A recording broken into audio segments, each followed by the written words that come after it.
There are few who would dispute that last year's Silent Hill 2 was a supremely well-executed remake of the 2001 original. But you could also argue in retrospect that developer Bloober Team's modernising of a survival horror masterpiece was a pretty safe bet. Silent Hill F, from developer Neobards Entertainment, is a much bolder undertaking by comparison. It offers an entirely new story in a completely foreign setting, with a captivating protagonist who bucks the series' trend of featuring predominantly morose middle-aged men, and keeps its handguns holstered in favour of a strictly melee-focused fighting system.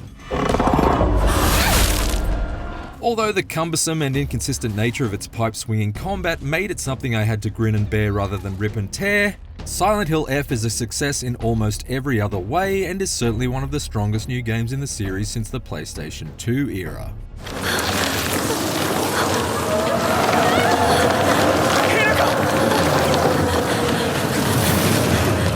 In case it wasn't clear, Silent Hill F is a Silent Hill story that doesn't in any way feature the well-trodden town of its namesake. In fact, it's the first mainline entry in the iconic Japanese survival horror series that's actually set in Japan. In this case, the fictional village of Ebisugaoka in the 1960s, and it provides a backdrop rich with carefully crafted cultural touches that make it one of the series' most intriguing locations to explore. Every little detail combines to evoke a strong sense of place. From the muddy rice fields to slosh through, to the Ramune soda bottles to gulp down, and the puzzles inspired by Japanese folklore to solve, some of which proved to be seriously challenging for my ignorant Australian brain. I've tracked down plenty of keys and crests in the survival horror genre over the years, but I've certainly never needed to put my controller down and Google what a kudzu plant looks like before. That wasn't right. It's also the first time in a long time that a mainline Silent Hill story has allowed us to take control of a lead character with any sort of meaningful depth. In this case, high school student Hinako Shimizu. The black sheep of her family, Hinako is clearly the victim of an abusive alcoholic father and her subservient enabler of a mother. Hinako, don't go. Your father's just worried. I'm gonna go see my friends. Come on soon! In typical Silent Hill fashion, her many psychological scars manifest themselves into menacing physical threats as her sleepy village adopts an increasingly creepy visage, forcing Hinako to become a doggedly determined agent of her own destiny rather than a mere damsel in distress. I'll keep my promise. No matter what. From here, Silent Hill F's story confidently explores the complex themes of gender discrimination, child abuse, and drug dependency, among many other horrific human afflictions, gradually teasing out the root causes of Hinako's torment through the uncovering of private letters from her school friends and increasingly frequent encounters with malevolent visual metaphors. What unfolds is an utterly absorbing adventure, tautly paced and packed with surprises, including some moments of genuinely unsettling body horror and torture. Seriously, there's one especially grisly moment in here that makes Heavy Rain's pinky severing scene seem like little more than a paper cut. It all builds to a thoroughly harrowing conclusion at the end of Hinako's 9-hour journey that left me with plenty of disturbing thoughts to process, as well as a strong urge to head back into New Game Plus to explore Hinako's other potential fates further via the 4 additional endings to unlock.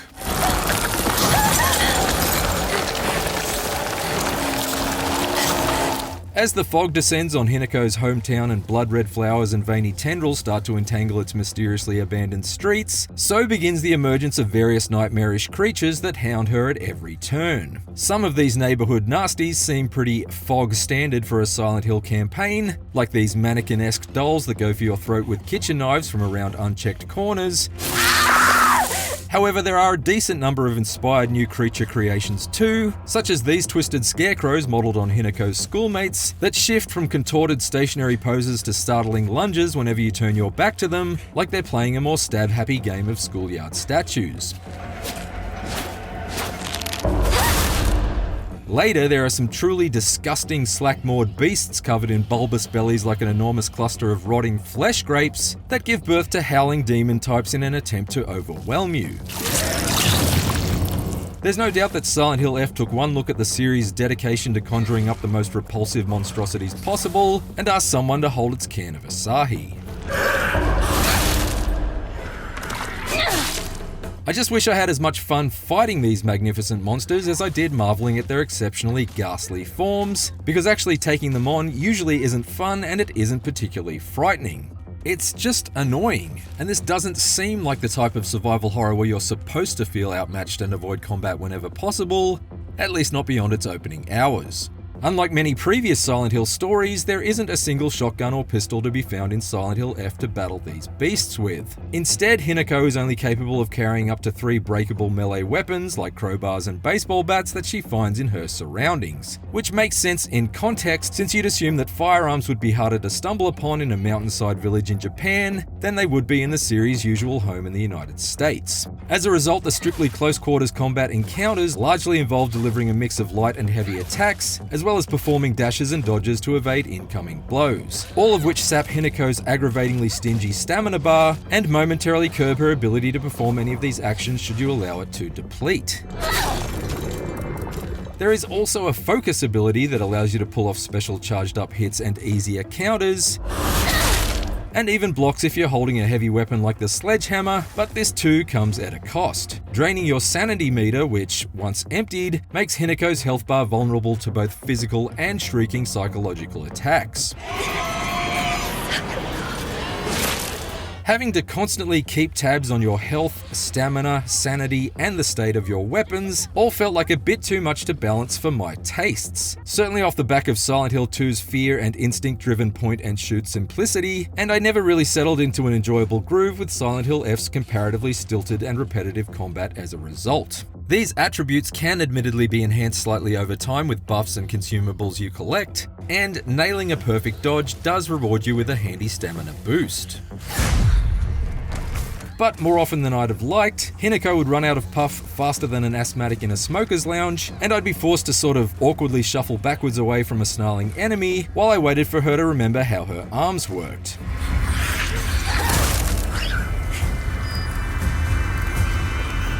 Even when there was still plenty of stamina up her school uniform sleeve, there were countless times where Hinako would just stubbornly pause between strikes for extended periods while I furiously pumped the attack button in vain. Come on, Hinako. There we go. By the way, she certainly doesn't seem to have any stamina issues during cutscenes. Coping with the restrictive nature of the stamina bar wasn't my main problem with Silent Hill F's melee combat though. Nor was it that my slow and energy-sapping swings would often clang harmlessly into nearby walls, despite the fact enemies were often somehow able to hit me directly through scenery. It also wasn't the way the lock-on target switching seemed frustratingly unreliable when the campaign's second half puts you up against enemy groups in greater numbers,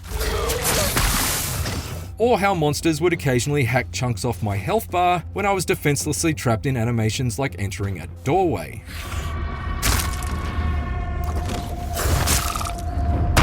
No, my biggest gripe with Silent Hill F's fighting is that it's all risk and no reward. Unlike, say, Dark Souls, where you earn XP from killing enemies in order to level up your character, or Resident Evil 4, where freshly dispatched foes will often drop vital ammo boxes or healing herbs, winning a battle in Silent Hill F means likely losing some of your health bar and definitely doing some damage to your annoyingly brittle weapons. This was also true of last year's Silent Hill 2 remake, if you substitute a loss of ammo in place of wear and tear on your breakable bats and sickles, that is. But the major difference is that I found the breathless and intuitive thrills of Silent Hill 2's shotgun-toting scraps to be its own reward. Since I didn't find Silent Hill F's fighting to be anywhere near as urgent or exciting, I opted to just straight up avoid enemy encounters wherever I could, especially the heavy-set foes that can absorb half a lead pipe's worth of overhead swings before they expire. Seriously, if I have to use a big stick to violently smack something 8 or 9 times before it caves in, I'd at least expect it to suddenly spill packets of Skittles all over the floor at a birthday party.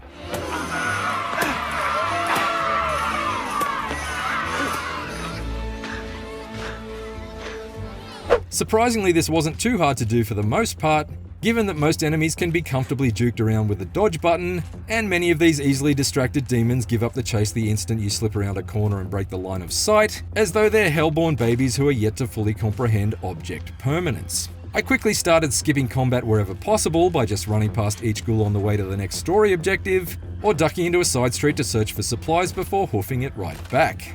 This passive strategy of exploiting the enemy's weak AI only worked for so long, and indeed in the story's final hours there are an increasing amount of repetitive gauntlet run slogs, where the path forward is fully blocked until you kill every creature in the vicinity.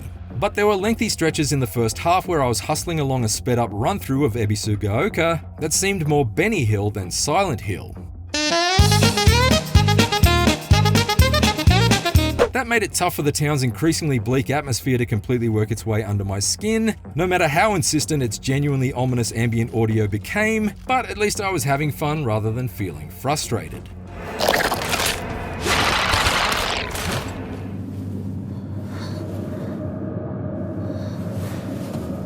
Meanwhile, the Torii Gate and lantern-lined shrine realm that Hinako drifts in and out of over the course of her journey does mitigate some of these combat issues, but it also gradually empowers her to a point where fighting becomes arguably too easy at times.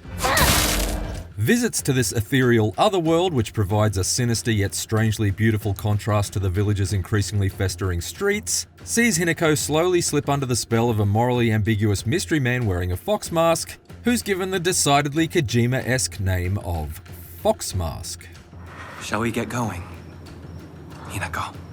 Initially, Hinako is given an indestructible dagger and polearm in these sections, allowing her to tackle the same monster mobs from the real world, minus the risk of each weapon splintering to bits in her hands mid-scrap.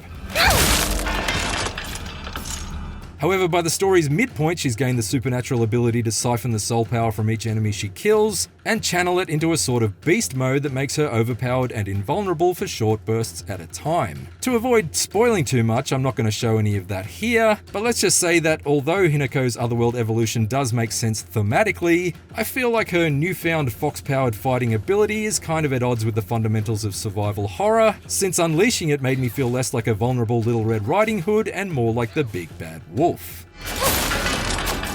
Having said that, Silent Hill F's Otherworld does at least play host to the bulk of its boss fights, which offer bursts of flashy spectacle on par with other melee-focused adventures like Elden Ring or Lies of P, but thankfully without being nearly as punishing to overcome. At least, not on the standard combat difficulty setting. Again, there are some really striking character designs on display here, such as this aggressive apparition that shrouds the arena with a red mist to mask its sneaky teleportations. Relax and close your eyes. Attacks from long distance with a spiked flail,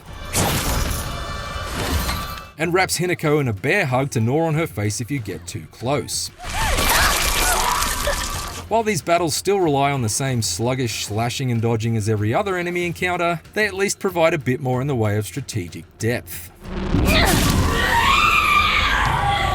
More importantly, the bulk of the Shrine Realm's levels are structured as elaborate puzzle boxes that are consistently satisfying to solve, from disorientating switch-based mazes to confoundingly cryptic treasure hunts. In fact, in general, the puzzles in Silent Hill F do an excellent job of momentarily sidelining combat for a more cerebral challenge, and also serving as crucial storytelling devices. Playing on the hard puzzle difficulty setting, I was regularly forced to pore over every scrap of information in Hinako's journal for clues, and there are some really clever puzzle sequences to explore here, such as collecting scattered calendar pages in Hinako's family home, and then using them to jump through different time periods to hunt down the disturbing ghosts from her past. Hinako, do not talk like that about your father. If the next Silent Hill focuses more on this sort of thing than on aggravating combat, it will really be onto something.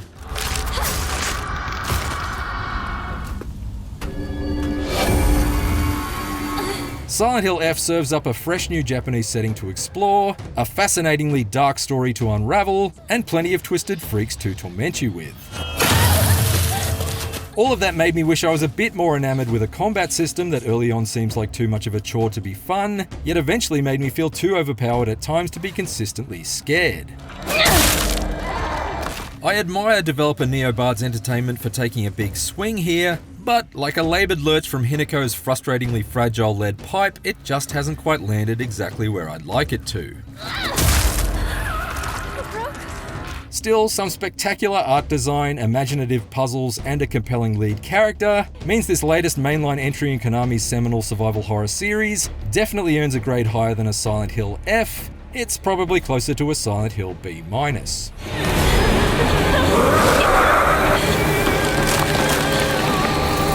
For more IGN reviews, check out our verdicts on Hollow Knight Silk Song and LEGO Voyages, and for everything else, stick with IGN.